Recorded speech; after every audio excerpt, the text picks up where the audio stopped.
Hello divine soul, कैसे हैं आप सब। आशा करती हूँ आप सभी मस्त और स्वस्थ होंगे और ईश्वर की कृपा आप सभी पे बनी रहेगी। आज का टॉपिक वीडियो का ये है कि किसी सोल ने मुझसे ये क्वेश्चन किया था कि क्या कुंडलिनी जागरण यूनियन के लिए ज़रूरी है। अगर हम किसी वजह से चक्रा नहीं कर पाते हैं या मतलब बीच में अगर हमारी चक्रा मेडिटेशन 1-2 दिन के लिए छूट जाती है तो क्या हमारी यूनियन पे ये इफ़ेक्ट पड़ेगा। तो इसी मिथ से पर्दा उठाने जा रही हूँ। तो ये वीडियो सभी ट्विन फ्लेम के लिए इम्पॉर्टेंट है, तो आप सभी ज़रूर देखें और वीडियो को पूरा ही सुने, क्योंकि आप आधी अधूरी नॉलेज जो होती है वो बहुत ख़तरनाक होती है। तो अगर हमें किसी चीज़ का सत्य जानना है तो हमें उसे पूरा ही सुनना या जानना चाहिए, ताकि हम सत्य तक पहुंच सकें। और ये एक्सपीरियंस की बातें हैं, कहीं सुनी सुनाई नहीं गई हैं, ना ही किताबी बातें हैं। तो उसी सच को मैं रिवील करने जा रही हूँ। और अगर आपको मेरी वीडियो से, किसी भी वीडियो से आपको कोई नॉलेज गेन होता है, आप क्योंकि वो सारे वीडियो जो बनाते हूँ वो एक्सपीरियंस बेस पे होता है, ना कि ऐसे ही नहीं बनता कि कहीं की पढ़ी पढ़ाई बातों या सुनी सुनाई बातों पे होता है। तो अगर आप सत्य तक पहुँचना चाहते हैं, सच को अपनी लाइफ में उतारना चाहते हैं, तो चैनल को सब्सक्राइब करें। और जो भी वीडियो से अगर नॉलेज गेन होती है तो आप कमेंट में अपने एक्सपीरियंस लिखें। आप लिखें कि अक्लेम करें उस एनर्जी को। आप ये बताएं कि ये रिजनेट होता है कि नहीं आपसे होता है, आपका कुछ भ्रम टूटा या नहीं टूटा। और आप अपना मतलब सहयोग करें। बस इतना बोलना चाहूँगी कि थोड़ा सा सहयोग करा करें। तो आइए जानते हैं इसके बारे में। जिसने ये क्वेश्चन पूछा था वो काफ़ी एक तरह से हायर सोल ही हैं और इस एनर्जी में आ चुकी हैं, वो बैलेंस हो चुकी हैं, उनकी मर्जिंग चल रही है, उनके मतलब इनर मर्जिंग चल रही है। पर वो एक फ़ियर होता है, किसी वजह से उन्होंने अपना मेडिटेशन कंटिन्यू नहीं कर पाई, चक्रा मेडिटेशन कुछ ऐसे सडनली काम आ गया। तो उनके अंदर ये मन में उनके विचार पनप रहा था कि वीडियो में कुछ यूट्यूब पे बताते हैं कि हमारा जो होता है कि हमें चक्रा मेडिटेशन कंपलसरी करना ही करना है किसी भी कीमत पे, वरना ये अगर हम नहीं करेंगे अपने चक्रा को बैलेंस तो हमारी यूनियन में वो बाधा बनेगी। तो आप सभी को बता दूं, चक्रा मेडिटेशन ज़रूरी है। चक्रा मेडिटेशन इसलिए ज़रूरी है क्योंकि आपकी चक्रा बैलेंस बनाने के लिए, जब तक आपके सारे चक्रा के ब्लॉकेज क्लियर नहीं हो जाते हैं, आपके चक्रा में जो भी कार्मिक पैटर्न से वजह से, चाहे जो आपके कर्मा की मतलब जो भी आप के बिलीफ सिस्टम की वजह से या आपके खान पान की वजह से जो भी मतलब ब्लॉकेज बर्डन क्रिएट होते हैं, गंदियाँ होती हैं, वो क्लियर करना ज़रूरी है। तो चक्रा मेडिटेशन स्टार्टिंग में तो ज़रूरी है। अगर आपने एक बार अपने चक्रा को बैलेंस कर लिया, आपने अपने 6 चक्रा को बैलेंस कर लिया। चक्रा हमारे जैसे चक्रा तो हमारे बहुत होते हैं, हमारी बॉडी में बहुत सारी नाड़ियाँ होती हैं, बहुत सारे चक्राएँ होते हैं। पर जो ट्विन फ्लेम का जो कॉन्सेप्ट है उसमें जो 6 चक्रा कंपलसरी हैं। 6 चक्रा कौन कौन से हैं? 6 नहीं बोलेंगे, 7 चक्रा कंपलसरी हैं, पर 6 चक्रा तो कंपलसरी हैं आपकी डीएफ डीएम को बैलेंस करने के लिए। हमारा यूनियन कब होता है? हमारा इनर यूनियन जब होता है तभी हमारा यूनियन होता है, क्योंकि जब हम अपने नीचे के तीनों चक्रा, जो भी फेमिनाइन है उनके लिए बोल रही हूँ, अगर नीचे को तीनों चक्रा जो मैस्कुलाइन के चक्रा होते हैं उनको हम बैलेंस कर लेते हैं, और अपने ऊपर के जो चक्रा होते हैं, जो फेमिनाइन के 3 चक्रा होते हैं, तो उनको बैलेंस कर लेते हैं। जैसे कि हमारा मान लीजिए हार्ट चक्रा हुआ और क्राउन चक्रा हुआ, सॉरी क्राउन चक्रा बोल रही हूँ, हार्ट चक्रा हुआ, थ्रोट चक्रा हुआ और हमारा थर्ड आई हुआ। तो ये जब हम चक्रा को बैलेंस कर लेते हैं, इन तीनों चक्रा को, ये फेमिनाइन के चक्रा होते हैं। थर्ड आई का बैलेंस करने का क्या मतलब होता है? आपकी इंट्यूशन पावर बढ़ती है थर्ड आई से, आपकी एक्टिवेशन होती है। आप अपने जो भी पार्टनर हैं, आपके ट्विन पार्टनर, सोल पार्टनर, उनसे आप बढ़िया से अपने जो मैसेजेस हैं उन तक पहुंचा सकते हो। टेलीपैथी कनेक्शन आपका अच्छा बन सकता है। तो वो आप जब जो चाहो आपको बहुत सारी चीज़ों का पूर्वाभास होने लगता है। यानी कि आपके अंदर कुछ जो पावर होती है, जो एक बच्चे के अंदर पावर होती है, वो चीज़ें आपकी जागृत हो जाती हैं। जैसे एक बच्चा, कई बार होता है, हमने देखा है कि बच्चों की, हम बोलते हैं बच्चों का भगवान स्वरूप होता है, और कुछ ऐसी चीज़ें बच्चे बोल देते हैं जो सच होता है। क्योंकि बोलते हैं ना कि बच्चे अगर बच्चे ने बोल दिया तो ये चीज़ सही है, क्योंकि उनके अंदर दैवित्य होता है। वही जो आपने अपने इनर चाइल्ड की हीलिंग कर ली, आपने अपने सारे ब्लॉकेज दूर कर लिए, आप सेल्फ लव में आ गए, तो आपने अपने फेमिनाइन और मैस्कुलाइन चक्रा को जागृत कर लिया। आपका यूनियन वहीं होना निश्चित हो जाता है। इसके लिए कुंडलिनी जागरण करने की ज़रूरत नहीं होती है। कुंडलिनी जागरण की प्रक्रिया इसलिए की जाती है, बहुत सारे सोल को मतलब करना चाहिए, और जो करना चाहते हैं, आपका कोई पर्पज है, आप मतलब आप जब आत्मा से परमात्मा का मिलन करना चाहते हो, अपनी कॉन्शियसनेस को हायर लेवल पे ले जाना चाहते हो, आप किसी सोल पर्पज के लिए तैयार होना चाहते हो, कि ताकि डिवाइन से आपको मैसेज रिसीव हो सके, आप हाई वाइब्रेशन में रह के लोगों की हेल्प कर सको, उनकी मदद कर सको, आप कुछ जनहित में कार्य कर सको। जो भी पुराने बिलीफ सिस्टम हैं लोगों के, जैसे मतलब बहुत सारे मिथ फैलाए गए हैं इस भ्रांति मतलब दुनिया में, सोशल मीडिया पे ही बोलें या आप हमारी समाज में ही बोल लीजिए, तो उन मिथ से निकलने के लिए हमें अपनी कॉन्शियसनेस को उस हायर एनर्जी से कनेक्ट करना होता है, कि ताकि हम सच को जान सकें, हम परमात्मा, हमें आत्मज्ञान की प्राप्ति हो सके। तो कुंडलिनी जागरण की जो प्रक्रिया होती है वो इसलिए होती है, ना कि वो यूनियन के लिए होती है। तो अगर आप ये सोच रहे हो कि हमें कुंडलिनी इसलिए जागृत करना चाहिए कि हमारे यूनियन होगा, इस वजह से हमारे यूनियन रुका है, तो ये गलत बात है। ऐसा है नहीं। आपके जब ये चक्रा बैलेंस हो गए, 6 चक्रा, तो आपका यूनियन तो होना ही होना है। और बस एक बात, अब आपने कह दिया कि मतलब बहुत सारी सोल का ये भी सवाल होगा कि मान लीजिए हमने तो अपना डीएफ बैलेंस कर लिया, तो फिर भी हमारा यूनियन क्यों नहीं हो रहा है। तो आपको बता दूं कि अगर आपका डीएफ बैलेंस हो चुका है और आप सच में आपने बैलेंस कर लिया, आपको किसी के लिए आपके मन में कोई गलत भावना नहीं है, आप प्योर सोल बन चुके हो, आपके अंदर ये चीज़ें ने अनकंडीशनल लव की भावना आ गई है, आप किसी की बुराई देखना बंद कर देते हो, जो भी कमियां होती हैं आप अपने ब्लॉकेज को देखते हो, उसे सुधारते हो, ना कि दूसरों को सुधारना चाहते हो। तो अगर आपके मतलब या किसी की अंदर, मान लीजिए कि किसी ने आपके साथ कुछ किया होगा कुछ टाइम पहले या पास्ट में, जब भी आप देख लीजिए, तो आप उसके लिए ईश्वर देश की भावना न रखो, इसने मेरे साथ ऐसा किया। माफ़ी की भावना में जब आ जाओ, ऐसा नहीं है कि हम भले ही चक्रा जागृत कर ले, अगर हमारे अंदर कमी है, हमारे अंदर ब्लॉकेज है, हम कुछ बर्डन को क्रिएट कर रहे हैं अपनी लाइफ में, कुछ कार्मिक पैटर्न बना रहे हैं, जैसे कि मान लीजिए किसी को थर्ड पार्टी जिसकी लाइफ में होती है उसके लिए गलत सोचना, गलत बोलना, या अपने ही डिवाइन पार्टनर को उसके बारे में गलत सोचना, उसे गलत बोलना कि वो थर्ड पार्टी में मज़े से रह रहा है, थर्ड पार्टी में इंजॉय कर रहा है, उसने मेरे साथ इतना बुरा किया है।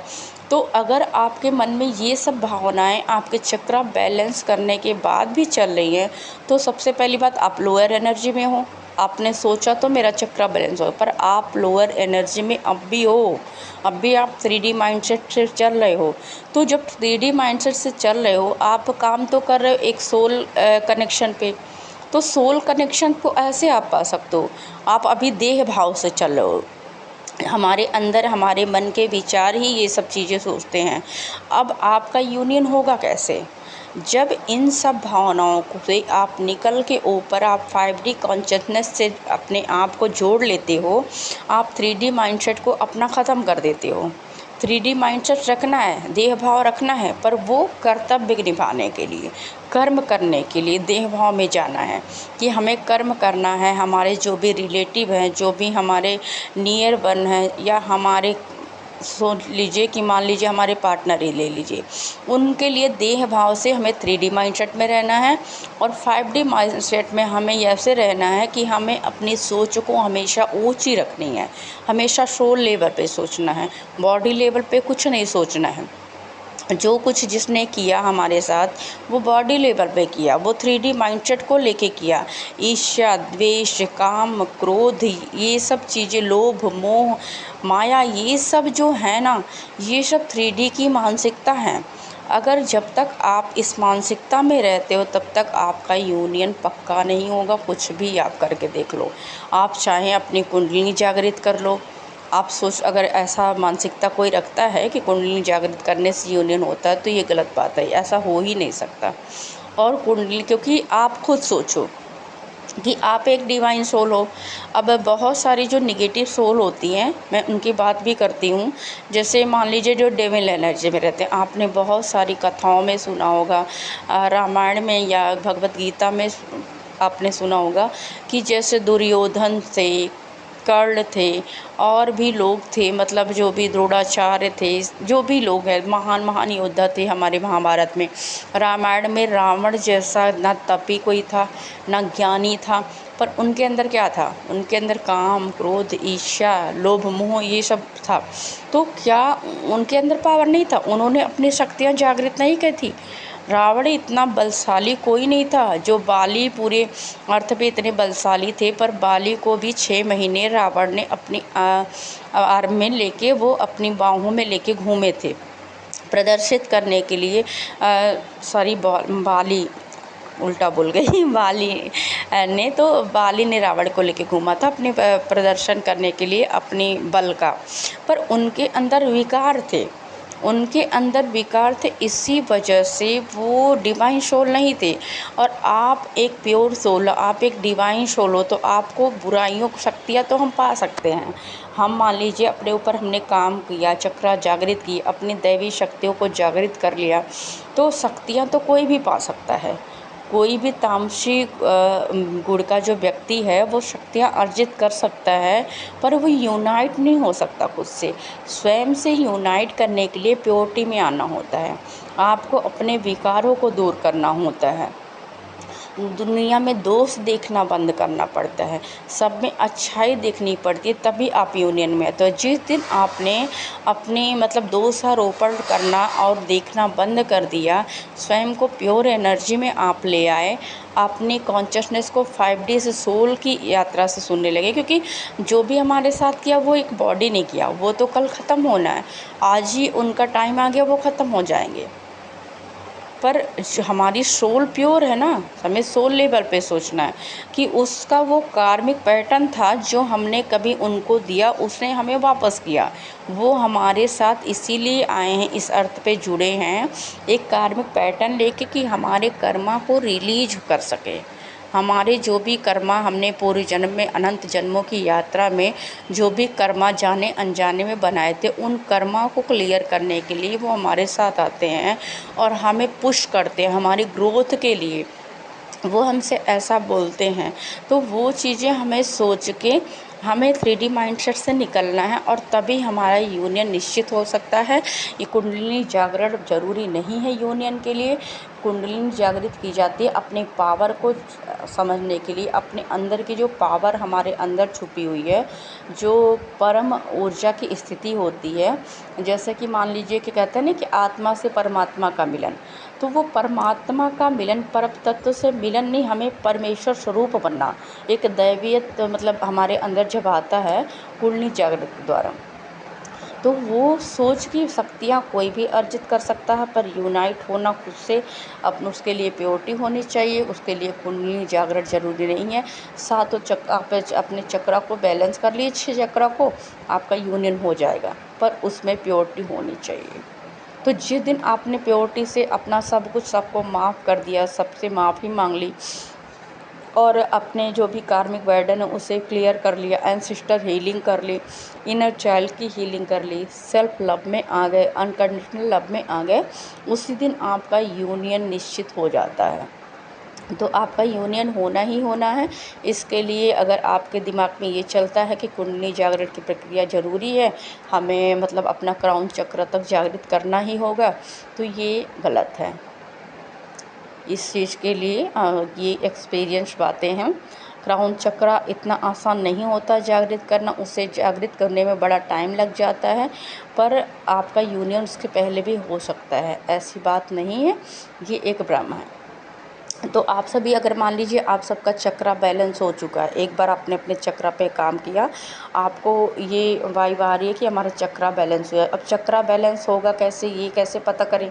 जब आप मैस्कुलाइन और फेमिनाइन दोनों की एनर्जी स्वयं में भीतर में समाहित कर लो। जैसे कि कोई फेमिनाइन है तो अगर उसे मैस्कुलिनिटी में आ जाए, वो 3D मतलब वो एक तरह से मटेरियल दुनिया की बातें भी सोचने लगे, लॉजिकल भी अपनी ग्रोथ पे काम करने लगे।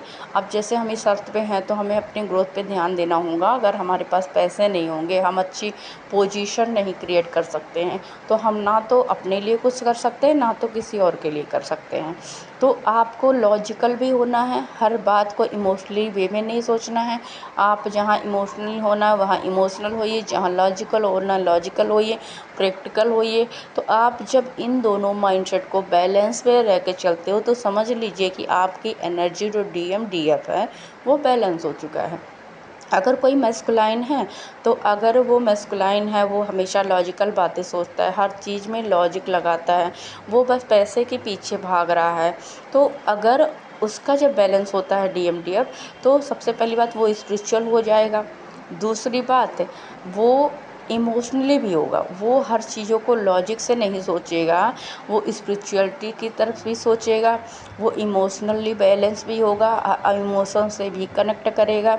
वो ऐसे ही हमेशा हार्डली बिहेव नहीं करेगा, जहाँ इमोशनल होना वहाँ इमोशनल होगा, और बात स्पिरिचुअल रिलेम पे वह ऊपर ही उठेगा। अगर कोई पूजा पाठ नहीं करता वह ज़्यादा से ज़्यादा पूजा पाठ करेगा। वह ईश्वर पे कोई विश्वास नहीं करता है, मैस्कुलाइन है तो वो ईश्वर पे विश्वास करने लगेगा, उसकी आस्था जागने लगेगी, और 5D कॉन्शियसनेस से वह जुड़ने लगता है, वह सत्य को जानने लगता है, वह अपने खोज करने लगता है कि डिवाइन ऊर्जा क्या है, इससे ऐसे क्या मिलता है, हम डिवाइन से कनेक्ट हो तो हमारे भीतर क्या बदलाव आता है। जैसे निगेटिव पहले मैस्कुलाइन होते हैं वो पॉजिटिव होने लगते हैं। तो समझ लीजिए कि उनका DF बैलेंस हो चुका है, वो इमोशनल भी हो चुके हैं, प्रैक्टिकल भी हो चुके हैं, लॉजिकल भी हैं और स्पिरिचुअल भी हैं। तो समझ लीजिए कि उस इंसान का जो DMDF बैलेंस हो चुका है, और अगर आप दोनों ने अपना DMDF बैलेंस कर लिया है तो आपका यूनियन कोई रोक नहीं सकता। और इसकी जो मास्टर है ट्विन फ्लेम जर्नी की, वो फेमिनाइन ही होती है। फेमिनाइन को स्वयं पे काम करना होता है। जिस दिन फेमिनाइन ने स्वयं पे काम कर लिया, मैस्कुलाइन की अगर मतलब नहीं भी अवेकनिंग पूरी तरह से हुई है, अवेकनिंग तो हो जाती है जैसे जैसे फेमिनाइन अपने ऊपर काम करती है, पर अगर मैस्कुलाइन हायर कॉन्शियसनेस से नहीं कनेक्ट हुए हैं तो फेमिनाइन ऊर्जा के जब संपर्क में वो आते हैं तो वो धीरे धीरे अपने बैलेंस बनाने लगते हैं। उनकी अवेकनिंग प्रोसेस बहुत तेज़ी से चलती है, और उनकी जो कॉन्शियसनेस है वो अपने आप अवेयरनेस में आने लगती है, स्पिरिचुअलिटी में आने लगती है, वो इमोशनल होने लगते हैं, अपनी बातों को बोलने लगते हैं। बातों को कब हम अपनी एक्सप्रेस करते हैं? जब हमारा हार्ट चक्रा और थ्रोट चक्रा दोनों जब हमारा हो जाता है, अवेयरनेस में आ जाता है, जब एक्टिव हो जाता है, तो तभी तो हम बोल पाएंगे। मान लीजिए हमारे दिल में कोई बात है और हमारा थ्रोट चक्रा नहीं अगर एक्टिव है तो हम कैसे बोल पाएंगे? वो तो रुकेगा ना, बाधा बनेगा, हम बोल नहीं पा रहे अपनी बातें। तो जब ये दोनों चक्रा मैस्कुलाइन के बैलेंस हो जाते हैं, मैस्कुलाइन अपने दिल की सारी बातें आपसे बोलने लगते हैं, उनके अंदर फियर ख़त्म हो जाता है कि अगर मैं ये चीज़ें बोलता हूँ तो मैं इसके सामने कमज़ोर बन जाऊँ, ये मुझे कमज़ोर समझेगी, इसको लगे कि मेरे पीछे भाग रहे हैं। ऐसा नहीं, तो उनका चक्रा जब बैलेंस होता है तो वो अपने आप से अपने इमोशन को, अपने अंदर जो भी थॉट प्रोसेस होती है सब बोलने लगते हैं। और यही बहुत बड़ी बात है कि उनका चक्रा बैलेंस हो रहा है, और यही चीज़ फेमिनाइन में होती है। तो आपको चक्रा बैलेंसिंग पे काम करना है। जब आपके चक्रा बैलेंस हो गए हैं तो आप एक हायर एनर्जी में आ गए हो, तो आप मंत्र जाप कर सकते हो। आप मंत्र जाप करें या 10-15 मिनट का मेडिटेशन कर लें तो उससे आप बैलेंस में रह सकते हो। बस आप बहुत ज़्यादा नेगेटिविटी में ना रहें, किसी की सोच में ना रहें, किसी की बातों में ना पड़ें, आप किसी के लिए बुरा ना सोचें। तो आपको बहुत ज़्यादा एफर्ट लगाने की ज़रूरत नहीं है। आप थोड़े देर भी अगर अपने ऊपर काम कर लिया तो आपकी एनर्जी बैलेंस हो जानी है। चक्रा जो होते हमेशा चक्रा पे पूरे जीवन पर्यंत काम करने की कोई ज़रूरत नहीं है। क्लींजिंग करने की ज़रूरत होती है। मान लीजिए कि हम बाहर हैं, अगर हम बार बार बाहर जा रहे हैं, बहुत सारे लोगों के करने में आ रहे हैं, तो हम बाहर निकले तो अपने चक्रा को लॉक कर लें। या मान लीजिए कि कोई नेगेटिविटी आ रही है, जैसे हम किसी नेगेटिव जगह पे गए, मान लीजिए आपको आभास तो हो ही जाता है कि यहाँ नेगेटिव सोल बहुत सारी हैं, तो आप क्लींजिंग कर लीजिए। ये सब करने की ज़रूरत है। रोज़ चक्रा मेडिटेशन करने की ज़रूरत नहीं आती है जब आप हायर कॉन्शियसनेस से एक बार कनेक्ट हो जाते हो। बस यही बताना था। बाकी अगर आपके कोई भी क्वेश्चन हो तो आप कमेंट बॉक्स में पूछ सकते हैं। और आप सभी को बहुत बहुत प्यार, बहुत बहुत आभार इतना प्यार और सपोर्ट देने के लिए। Love you all and thank you.